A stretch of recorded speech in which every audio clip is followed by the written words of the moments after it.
Hello there and welcome to this installment of Media News with me, Gareth O'Connor. Kick things off, yet another something new from Facebook.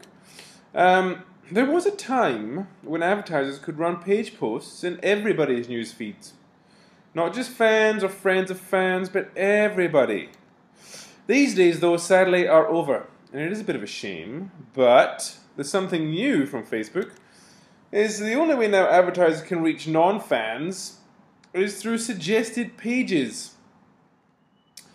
Which I don't think is going to be as effective, of course. Well, it's certainly not going to be as effective as being a news feed, because suggested pages appear on the right-hand side in a little tab that you have to click on, and then you go through to see suggested pages.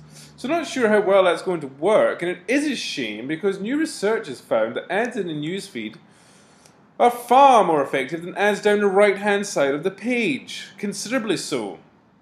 So if you are doing advertising on Facebook, it certainly always makes more sense to do it in the news feed, utilizing page posts.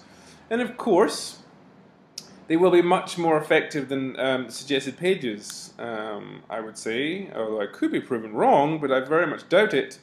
But the research from Nanigans, who are a Facebook advertising software company, they found that return on investment on ads that run in a news feed are 14 times more than ads that run down the right-hand side. Worth noting that. So if you're going to be doing Facebook advertising, do it in page posts. Do you want to go viral? Oh, the wonder of virality. These folks here put together a tool that may well help you create content. Now, of course, things going viral, yes, all well and good, but for most brands, it does require you making bloody good content. And then using YouTube's promoted videos, advertising dollars, to push your video out. It's not that easy, but hey, here's something called Tuba Rank from Van. You can go and Google this, go find this, but it's a tool that will help you to set up, at least start in the right spot of making some content that may well just go viral, depending on who it is and who you are. Something a little different from Valentine's, and I would say these folk from E1 today, certainly very cheeky, but Ikea ran some ads that will give you a free cot, crib, whatever you want to call it, 9 months from this day. Which I guess is unlikely, really, because I guess babies normally it's kind of 10 months, but still, cheeky little ad, something a little bit different, kind of like it. Text messages, could their end be near? Well, when you think of youngins, the ones who do most of their texting, a lot of them now are doing instant messenger on phones, but here's a new app, a social app that may well have a say. Facebook Instant Messenger, I guess, is another thing, which of course can use your data. But Voxer is its name, and while it isn't brand spanking new, there have been a few people of late talking about Voxer. And it looks like it's starting to gain some momentum. It's a walkie-talkie style app, where you press to talk, and it could represent a serious challenge to text messaging. On smartphones, that is, of course. But hey, most kids have smartphones these days. The beauty of Voxer, of course, it is fun, but it actually saves your thumbs actually doing anything. Push, talk, and then it sends an SMS text message. Kind of cool, bit of fun, I guess. But so many apps now are coming that make text message almost, in its traditional sense, obsolete. A graph does tell 1,000 words, and it really is a two-horse race. What race am I talking about, you may well ask? Well, the mobile race. Really is, when you look at operating profit, Apple really are killing it, but Samsung have seen significant growth over the last 2 years, and everyone else pretty much has fallen away. Quite drastically, it might be said. And interestingly enough, Apple and Samsung grabbed 103% share of smartphone profits.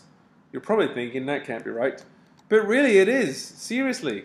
And the reason why this is possible is because of the losses incurred by Motorola, Sony and Nokia. It's true, 103% is the total. You can look through this, you can pause the video and look through this if you wish. But because the others have made such significant losses, the growth for Apple and Samsung is over 100%. Remarkable. But really it's a two-horse race. Depending on your target audience, percentage of time spent on a mobile telephone each day could be around 10 to 30% of total media time for the day could be spent on a mobile device, interestingly. Yet in most countries, media spend equals 1 to 3% on mobile. Quite a difference there in time spent as opposed to time of money spent. Here are the top 20 countries in terms of spend per mobile user. UK are leading quite significantly. Us Kiwis are nowhere to be seen in the top 20. Australia creep in there at number 18. But really there's a big gulf between time spent and budget. And it is just worth noting, because you are going to see mobile ad spend skyrocket this year, and even here in New Zealand, and rightly so, as far as I'm concerned, because you can serve up really rich experiences on a mobile and click everything through to buy. It's a remarkable thing. Over the ditch, it is going gangbusters, and it will jump from $47.5 million Australian dollars is what mobile advertising took last year. They said in the next 3 to 5 years it's going to jump to 177 million. That's a pretty big growth. It is going to skyrocket, people. Are you ready? Again, we can help. I say it every week. Online media will become the mainstream media for Australia. Data, for instance, has gone from almost being completely irrelevant to $30 million business in the last 12 months. Everyone talks about big data. Of course, you've got to know how to use it. But data and digital are going to skyrocket, and mobile is going to kind of lead the charge. It is a multi-screen world, good people, and touch is redefining everything we do. In the future, it's going to be tactile, emotional engagement. That's what's going to work for your advertising. The rise of second screen shopping. This is kind of interesting. When you look at shopping, this is some research from Business Insider, sorry. And they've found that, of course, people are using, well, the vast majority of people are now using mobile devices whilst watching television. Of course, that's a mobile telephone, smartphone, or tablet. But it kind of looks at the importance of having mobile sites now. When you looked up information related to TV program or looked up product info I saw in an ad, tablet, 26% of tablet owners are looking up products they see on an ad. 26%. For mobiles, it's almost 1 in 5. So, of course, if you have a really shitty mobile experience and people are watching TV, see your ad, go to your website, have a horrible mobile experience because it's not mobile friendly, they're going to then leave. That's a sale you could well lose. You need to sort out your mobile site. You must have a mobile strategy. Must. Mobile search, again, is another thing that's vitally important, particularly when you may well see an ad, might not quite know what the product, but you may well get the brand name and you search for it. Again, mobile search is proven very, very fruitful. And mobile search will drive 1/3 of paid search clicks by the end of the year. 1/3! It's already a quarter, pretty much, from last year. But a quarter of all searches come from mobile devices. Are you doing mobile search? Do you have a mobile website? 2 things you really need to sort out. Still not thinking about mobile? I'll be baffled as you are. Here's a stat for you. By year's end, there will be 1.4 billion smartphones in use around the world. Now, you will be thinking, if you're in New Zealand, what difference does that make? You may think it doesn't matter, but it does. By year's end, in New Zealand, there will be over 2 million smartphones in use. And if you speak to almost every client, they will say, oh, we're trying to go for the higher socio groups. People with high disposable income, yeah, they've got smartphones. Showrooming is on the charge. And new US research has found, granted there's a lot more comparison sites and such like in the US than there is here in NZ, but they've found that 58% of smartphone owners utilize their device whilst visiting a bricks and mortar retail. And this could be for assistance or guidance or checking prices, but they're using 58% are using this phone prior to making a purchase. For the younger demo, those 18 to 29-year-olds, 78% are participating in such activities. 78%! Elsewhere, the study asked 27% of shoppers who engage in online price matching on a phone about their final purchase decision, 27% that is, and found 46% bought the product in the store where they carried out the task, which increased from 35%. So again, it is helping the bricks and mortar store. In addition, 12% acquired the item concerned online. So again, people are in a bricks and mortar store, checking prices online. 12% are then buying it from their mobile telephone. 6% do it from a competing retailer, and 30% didn't do it at all. But still, it goes to show the importance of mobile devices in retail. Mobile internet use is going to surge. Yes, indeed. Mobile internet use will continue to surge over the next 5 years at a rate of 66% each year. They've just averaged it out. As the world gets its hands on more mobile devices, and more machines are connected to each other and the web, according to a report from Cisco. By 2017, the average mobile user will watch 10 hours of video, listen to 15 hours of music, make 5 video calls, and download 15 apps each month. That's a lot. In all, global mobile traffic will increase to 134 exabytes, which is an awful lot of data, let me tell you, in 2017.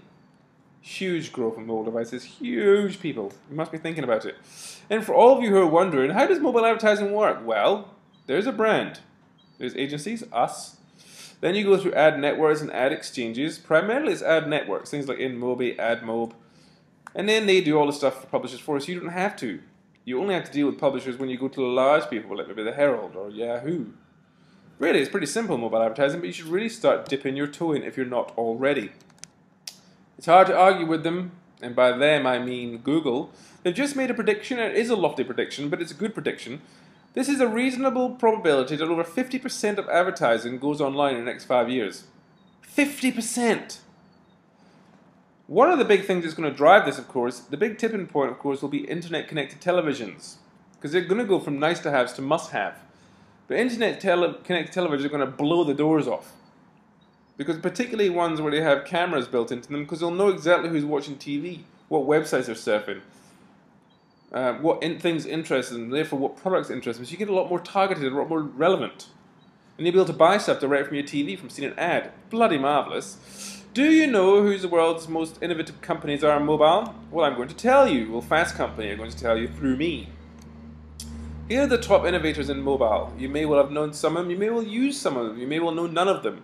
One you will know, of course, is eBay. And hats off to eBay because they've been around for a long, long time and they're still going. They're still innovating, which is a must. If you want to be successful, you need to keep ahead of technology and you need to continually innovate. But mobile is clearly driving a lot of change. In 2009, NBC Universal launched a Brand Power Index. It looks at the world's most talked about brands. And here are the top 5. Starbucks, number 1. Burger King, number 2. Oreos, number 3. Red Bull, number 4. And Samsung, number 5. These are companies who are making a lot of really great content, engaging consumers in the real world, in the physical world, and of course in the online world. They put a lot of time and money into social and digital, and they make really good ads. Just a few things that are worth thinking about if you want to be a brand that engages consumers. Global ad chart roundup for January. Another month and another group of brands entertaining their audiences. I've shown you most of these. Microsoft Child of the 90s is leading the way in terms of shares. But these are brands, of course, that are geared up to making really great content because they know the power of good content. It really does shift nearly every brand measure. Some of them are worth looking at, by the way. Some of them are really worth looking at. As you know, Super Bowl was a couple of weeks ago. So YouTube are running its ad Blitz in association with Adweek, where you can vote for your best ads. 5 main runners, I guess, at the moment are Dodge Ram's God Made a Farmer, Procter & Gamble's Tide ad, Miracle's Day, which is very good, Doritos Goat for Sale, which is also very good, and Samsung's ad with Seth Rogen and Paul Rudd, and of course Budweiser's Clydesdale Horse, which, it seems that this is going to be the winner. Hey man, how's it going? What's going on? What are you doing here? Samsung wants me to be in their new, their big commercial. Next big thing, yeah. They called me in for the next big thing. Maybe in 1998 you were the next big thing. Wow, I've never seen you this excited about something that isn't food. You are not the next big thing. They make people physically uncomfortable. Look, man, they gave me a phone. I got one too. Where'd you get that? They gave it to me because I'm the next big thing. This makes no sense, man. Are you sure that maybe you're not here to see a guy named Samsung? That would make more sense. You know what? Let's find a favorable review to one of your movies. No results found. You know what's great about this is when you take a picture, you can draw on it, and I can actually retouch it, and I can make you look like you're still in your 40s. Why don't you take that S Pen and shove it up? All right, you're here. Hi. Hey, so you got the memo. You're working together. Together. I got the big room. Come fill it with ideas. Samsung, the next big thing. You two. Yeah. Celebrity endorsements. Very big. Very big. You guys know anybody? Pitch me something. People love commercials with talking babies. Yeah, those talking creepy- babies. So we just use Seth. In a diaper? I don't wear a diaper. You would wear a diaper for Samsung, though, right? I would wear a diaper for Samsung. What else you got? Crowdsourcing. Huh? I love it. Put out on the internet that you want people to send you ideas, then you don't have to think of an idea. That might be good for this spot. Bigger! Space. We can send them into the galaxy with the galaxy. But we don't train them. We just send them up there and we see what happens. Go become an Asian rapper. I don't think we can do that. We're not Asian. I'm an Asian rapper. I'm rapping, and then guess what? Esping! That's really funny. I have LeBron James. Hi, Bron. You in on Samsung? Yeah, totally. Maybe I'll do a cameo on the tablet or something. That's awesome. With LeBron James. Man, that's incredible. You get LeBron James, you got the next big thing. You don't even need anybody else. That's right. We don't. Don't need anyone else. I've got it. I'm having breakfast with LeBron's kids. Dude, why would you be with LeBron's kids? We're friends. I kind of like that ad because it pretty much takes Michael out of every other Super Bowl ad. Celebrity endorsements. Big stars, big names, crowdsourcing, get general public to write your ad. That sort of thing. But hey, good ad, good ad. And another thing I noticed from Super Bowl ads, it used to be a URL you'd find on the end of an ad. Or a keyword like search brand or product, but now it's Twitter. Yes, 26 of the 52 national Super Bowl ads mention Twitter in their spots. Over half now. Considering that the Super Bowl generated 24 million tweets, that's a pretty smart bandwagon to jump on. YouTube and Instagram each got a shout out, and Facebook was mentioned 4 times. Nothing though for Google Plus, which is a shame. Who stole the Super Bowl though is a good question. Outside of Beyonce, Oreo and Tide made some pretty good use of the blackout. Tide got, and these were really quick to market. As soon as it happened, these were up on Twitter. We can control blackout. We can't get your blackout, but we can get your stains out. And in Oreo, you can still dunk in the dark. Was a nice little ad. But really quick to market, which I guess is always a really good thing, really relevant, really punchy, and obviously gets people talking immediately. But good for the brands. Jello comes to the rescue. Of course, they would have had probably made 2 ads long before the game had finished. But it was a good way for them to get out there. They're sending truckloads of consolation pudding to the depressed 49ers fans of San Francisco. They made an ad for this, and of course the day after they did send a truckload of Jello to help people from San Francisco, people from the Bay get over their loss. But again, you know, nice little idea. The Gunn Report have released a report which was looking at the most awarded pieces of work ever. And this is the most awarded print ad of all time. It is bloody good. It was done by JWT Shanghai. It's for Samsung, titled Heaven and Hell. This doesn't really do it justice, but if you pause the video, you can look at it. But it's so detailed. It's a wonderful, wonderful piece of work. And it almost looks, you know, like coming out of the page. It is remarkable. And this is the last thing from me. This is officially, good people, I've shown this before, but this is officially the best TV ad of all time, according to the same report. But this is it. I shall leave this with you, and I shall see you in a couple of weeks.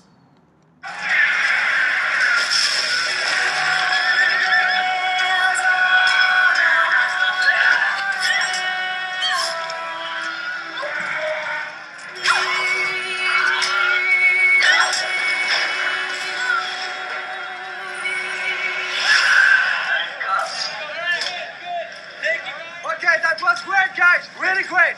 The fire should be higher.